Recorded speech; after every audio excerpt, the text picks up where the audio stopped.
akkam jirtu hordoftoota Bona Times bakka jirtanitti nagaan waaqayyoo isiniif ta'u jecha har'a kanan as dhufee fi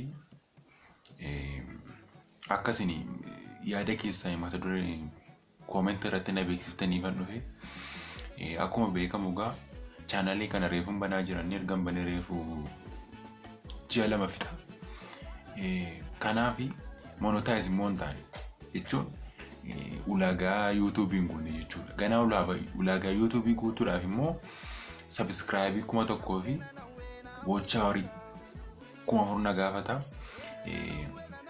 Kanaafi galuuf jedha subscribe kuma tokko galuuf jedha. Kanaaf yaada keessaniin barbaada. Ani idea mataa kootti qabadhe dhufeera waan ani ittiin isin entertainment godhu jechuudha. Waan ittiin isin bashannansiisu qabadhe dhufeeran. Garuu yaada keessaniin baruu barbaada. YouTube afaan Oromootiin baay'ee banamee jira. Qoosaa garaagaraa dhiyeessu, barumsa garaagaraa dhiyeessu. YouTube kun garuu kan bashannansiisan jechuun entertainment kan ta'e jechuudha. Kanaaf maal akkan isin hojjedhu barbaaddu comment irratti na beeksisaa jechuudha. YouTube fakkeenyaaf pranki, call pranki, interview, reaction maal kana keessa moo waan dabalataas waan hojjechuu barbaadu natti maan jechuu barbaada egaa. Kanaaf cimee hojjedhee isin boonsuun qaba. Isinan boonsaa. Kanaaf warroonni tu subscribe godhanii ilaalaa jirtan immoo please subscribe godhaa. Please channel koo kana subscribe godhaa. Maal qabamma yooni ulagaa Facebook YouTube guutu. Maal qabamma subscribe kuma tokko maafnaan guutan. Kanaaf Oromoo yoo bishaan kadhatan aannan namaa kenna jedhu miti. Kanaaf nan qaanesina. Kanaaf asumaan subscribe naa godhaa jechuu barbaada. Kunoo gajjillaa kana irratti barreeffamtee itti subscribe jedhee barreeffameera. Isumatti gaafa buutan subscribe dha. Kanaaf please subscribe naa godhaa jechuu barbaada. Itti aansee immoo achumaan comment irratti naa barreessitu kanas gaaffii isin gaafadhu. Interview gochuuf jedha. Amboo keessa deemee jechuudha. Interview kana gochuu barbaadu tokkoffaa waa'ee goota keenya artista Hacaaluun gaaffii gaafachuu barbaada jechuudha. Gaaffiin qopheessee jiru tokkoffaa irratti Hacaaluun waggaa meeqatu Karchallee Amboo jedhame. Waggaa meeqachi keessatti jedhame. Kana qorachuu qabdu jechuudha.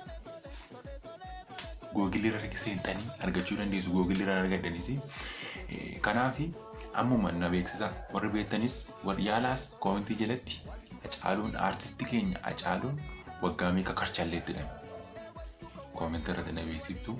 Lama qabadhaa tokko isin gaafadhe. Gaaffii lammaffaa gaafa deebitan immoo comment irratti gaafa deebiftanii tokkoffaa deebisaa tokkottanii deebii isin gaafadhe amma. Maal isin gaafadhe Hacaaluun waggaa meeqatu Karchallee Ambootti jedhame. Naa deebiftu. Lammaffaa ijoollee Hacaaluu. Hacaaluun ijoollee meeqa qaba? Ijoolleen sun sadanuu. Maqaa isaanii nime. Hacaaluun ijoollee sadii qaba. Maqaa isaanii comment jalatti naa barreessitu. Kan beektan taanaan isin Hacaaluun beektan ijoollee. Ofuma maqaa isaa dhoftu malee ijoollee Hacaaluun beektan taanaan isin beektan. Kanaaf maqaa ijoollee Hacaaluu sadanii eenyu akka ta'e naa barreessitu. Gaaffii magana lamaan duubaa isin gaafadha. Please warri viidiyoo kana argitan otoo subscribe godhin biraan darbina. Viidiyoon kun illee yoo isinitti toluu didee mallattoon notification tuquu dhiisa. Viidiyoon gadhiisu isin qaqqabu sababii ta'eef. Subscribe duwwaa godhaa. Subscribe goonaan immoo viidiyoon hojjedhu isiniif hin dhufu.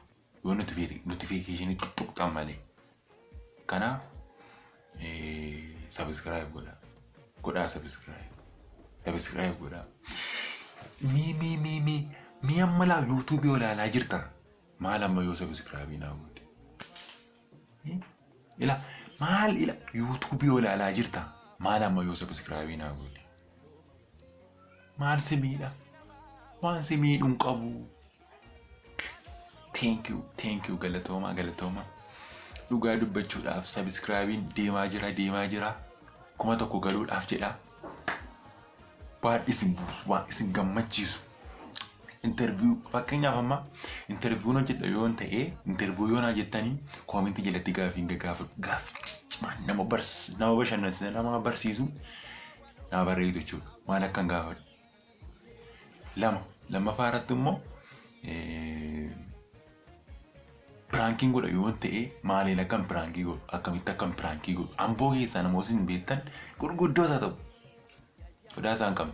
Kanaaf eenyuun akkam pranking godhu akkamitti maal jedhee akkam pranking uummata amboo godhu kana hundumaa naa barreetu. Kool pranking yoo ta'e kool pranking abaloo godhataniitu lakkoofsa koo comment jedhatanii manka description jedhatanii manka lakkoofsa bilbilaa koo achi jedhattitu karaa keessa message lakkoofsa abaloo basin lakkoofsa abaluu saafi nama akkasiiti kool pranking godhee ittiin argitu jechuudha. Akkasuma reaction video godhataanaan immoo Facebook Bona Times jedhee baradhee jira. Instagram Bona Times jedhee baradhee jira. Kanaaf kana lamaan irratti viidiyoon adda viidiyoo nama bashannansiisu na arguu dandeessu. Ayyeegaa kabajamtoota daawwattoota keenya kanuma isinitti bu'uudhaaf jedheen achi as dhufee kanaaf maal qaba amma yoo subscribe naa goote? Maal qaba? Maal isin miidha? Oromo girri dhiisa. Galatooma isiniin jedha. Please subscribe naa godhaa. Viidiyoo kana kan argaa kan jirtu, viidiyoo kana ilaalaa kan jirtu subscribe otoo hin godhin keessaa baay'ee isin jaalladha. Haa jiraatu.